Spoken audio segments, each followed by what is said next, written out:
Bismillahirrahmanirrahim. Assalamu alaikum students. Students, we were discussing in the previous topics about simple harmonic motion, and we have concluded through our discussion that every body which is in simple harmonic motion is always vibrating. And three examples we discussed. In every example, we assumed that the motion of the body is frictionless. Now frictionless, if the motion of the body is frictionless, then it means that the body continues to vibrate. Body जो है वो मुसलसल vibrate करती रहेगी और कभी भी उसकी वाइब्रेशन खत्म नहीं होगी.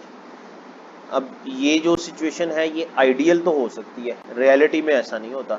रियलिटी में दुनिया की कोई ऐसी बॉडी नहीं है, कोई ऐसी मोशन नहीं है जिसमें फ्रिक्शन एग्जिस्ट ना करती है.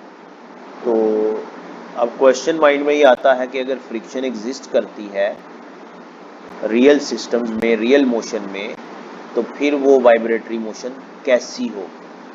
तो जब फ्रिक्शन आ जाती है, रिस्टोरिंग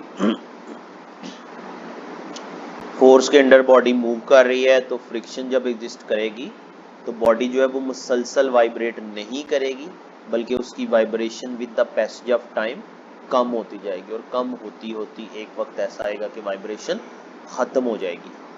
तो ऐसी वाइब्रेशंस जो किसी रेजिस्टिव फोर्स के अंडर परफॉर्म हो रही हों, उनको हम डैम्प्ड ऑसिलेशंस का नाम देते हैं. और रियल लाइफ में जितने भी सिस्टम्स हैं उनकी ऑसिलेशंस या वाइब्रेशन जो है वो डैम्प्ड ही होती है.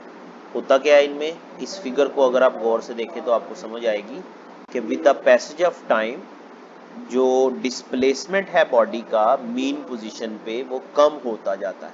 ये वेव हमें क्या बता रही है कि स्टार्टिंग में देखें डिस्प्लेसमेंट की वैल्यू हाई है दोनों तरफ, और जैसे जैसे टाइम गुजरा ये डिस्प्लेसमेंट की वैल्यू कम होती जा रही है और एक वक्त ऐसा आएगा कि ये डिस्प्लेसमेंट मुकम्मल तौर पे ज़ीरो हो जाएगा और वेव जो है वो हमें शो नहीं होगी. इसकी वजह क्या होगी, resistive force.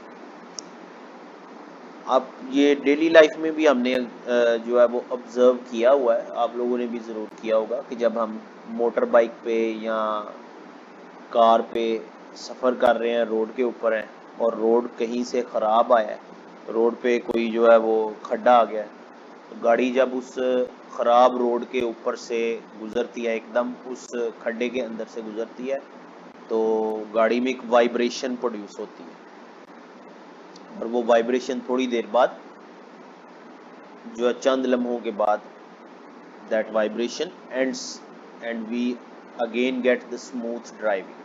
Why it happens? It happens due to shock absorber in the vehicle.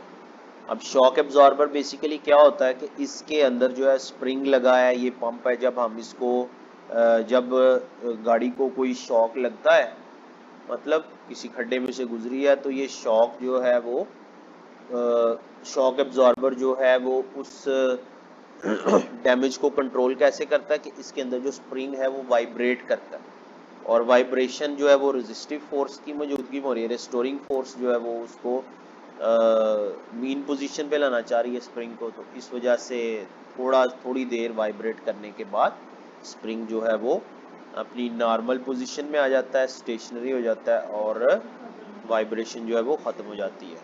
तो इसको हम डैम्प्ड ऑसिलेशंस कहते हैं. डेफिनेशन इसकी देखें, the oscillations of a system in the presence of some resistive force is called damped oscillation. और इसको understand करने के लिए ये फिगर आप बना सकते हैं.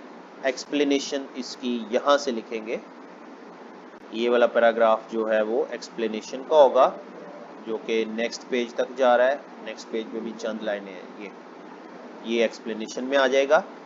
और एग्जाम्पल अगर आपने लिखनी है, यहाँ पे हेडिंग एग्जाम्पल की लिखेंगे, शॉक एब्जॉर्बर की ये वाली एग्जाम्पल जो है वो आप दे देंगे. अगर ये क्वेश्चन लॉन्ग में आए तो डेफिनेशन के साथ explanation and then example. Short में आ जाए तो डेफिनेशन के साथ ये एग्जाम्पल काफ़ी है. तो क्वेश्चन इस पे क्या आ सकता है, व्हाट आर डैम्प्ड ऑसिलेशंस. ये बेटा आपने लिखना भी है और इसको याद भी करना है। होपफुली आपको इसकी समझ आई है। नेक्स्ट लेक्चर में हम नेक्स्ट टॉपिक डिस्कस करेंगे। तब तक के लिए अल्लाह हाफिज़।